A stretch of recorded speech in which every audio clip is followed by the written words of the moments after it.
Friends, welcome to Rishi's kitchen. તો આજે હું તમારી સાથે શેર કરીશ ઉનાળા સ્પેશિયલ કાળી દ્રાક્ષમાંથી બનતું મિલ્કશેક રેસીપી, જે ખૂબ ટેસ્ટી હોવાની સાથે ઘરમાં રહેલી સામગ્રીથી ઇઝીલી બની જાય છે. તો ચાલો બનાવવાનું શરૂ કરીએ.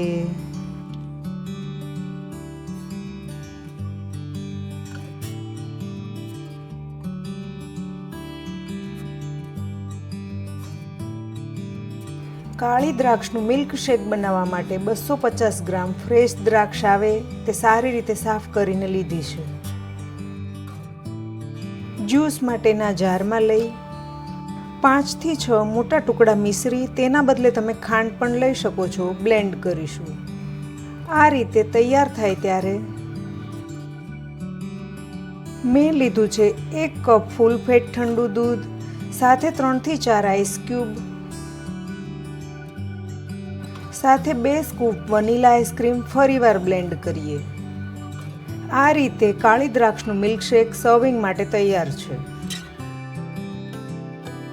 તો ફ્રેન્ડ્સ, તમે કાળી દ્રાક્ષ મિલ્કશેક રેસીપી એકવાર જરૂરથી ટ્રાય કરજો અને મને કમેન્ટમાં જણાવજો કે કેવી લાગી.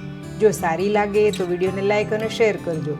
રિશિસ કિચન ચેનલને સબસ્ક્રાઈબ કરજો અને આવી જ નવી રેસીપી જોવા સાઇડ પર આપેલ બેલ આઇકન પ્રેસ કરજો, જેથી આવનાર નવી રેસીપીના નોટિફિકેશન તરત મળે. ફરી મળીશું એક નવી રેસીપી સાથે. Thank you for watching.